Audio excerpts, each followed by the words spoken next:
बघू शकता आज आपण बघणार आहोत की आता गौरी गणपतीचे दिवस आलेले आहेत। आपला लाईट बोर्ड खूप घाण होतो मैत्रिणींनो, कसलेही हात लागून काळे मिट्ट होतात। त्यासाठी आपल्याला घ्यायचं आहे, आपण जो वापरत नाही तो ब्रश घ्यायचा आहे। आपल्या घरात जे काही पांढरी पेस्ट आहे ती घ्यायचं आहे, कोलगेट असू द्या बबूल असू द्या, ती पेस्ट आपल्याला घ्यायची आहे ब्रशवर टाकून। आणि आपल्या घरात हार्पिक तर सगळ्यांच्या घरात असतंच, हार्पिक घ्यायचं आहे आणि त्या साहाय्याने आपल्याला हा बोर्ड घासून घ्यायचा आहे। बघू शकता आमच्या घरातला हा बोर्ड किती घाण झालेला। आता बघा 2 मिनिटात मी तुम्हाला हा बोर्ड घासून दाखवते मैत्रिणींनो। फक्त आपल्याला जोर लावून घासायचा आहे आणि मैत्रिणींनो अजिबात घाबरू नका, तुम्हाला शॉक वगैरे काहीच लागणार नाही।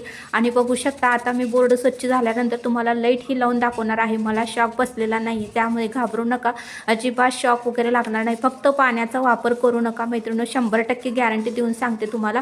अशा पद्धतीने आपला लाईट बोर्ड आपण स्वच्छ करू शकतो मैत्रिणींनो। खाली वर खूप घाण झालेलं असतं आपल्या घरामध्ये, ताई हळदी कुंकाला वगैरे येतात, कोणी पण येतात आणि जे ते घाण असतं ना ते बरोबर त्यांचं लक्ष वेधलं जातं।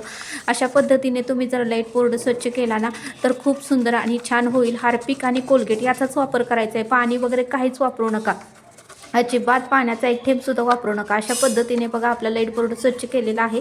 मी फक्त बटणं बंद केलेले आहेत, तर तुम्ही सुद्धा घासताना बटणं बंद करा। अशा पद्धतीने बघा कॉटनचं कापड घ्यायचं आहे, मी इथे टॉवेलचं कापड घेतलेलं आहे। अशा पद्धतीने पूर्ण आपल्याला बोर्ड पुसून घ्यायचं आहे मैत्रिणींनो, 100% गॅरंटी देऊन सांगते तुमचा बोर्ड स्वच्छ क्लीन आणि आत्ता नवीन आपण बोर्ड बसवल्यासारखा वाटणार आहे। बघू शकता आता मी लाईट लावलेला आहे, फॅन लावलेला आहे, मला जरासुद्धा शॉक लागलेला नाही। आता मी तुम्हाला बंदही करून दाखवते, तर बघू शकता मी यात कोणतीही खोटी माहिती दिलेली नाही, 100% माहिती खरी आहे। तर तुमच्या घरातला लाईट बोर्ड कोणताही काळा मिट्ट असू द्या, अशा पद्धतीने तुम्ही 2 मिनिटात हार्पिकच्या सहाय्याने स्वच्छ करा। हा व्हिडिओ कसा वाटला मला नक्की कमेंट करून सांगा, आवडल्यास सबस्क्राईब करा।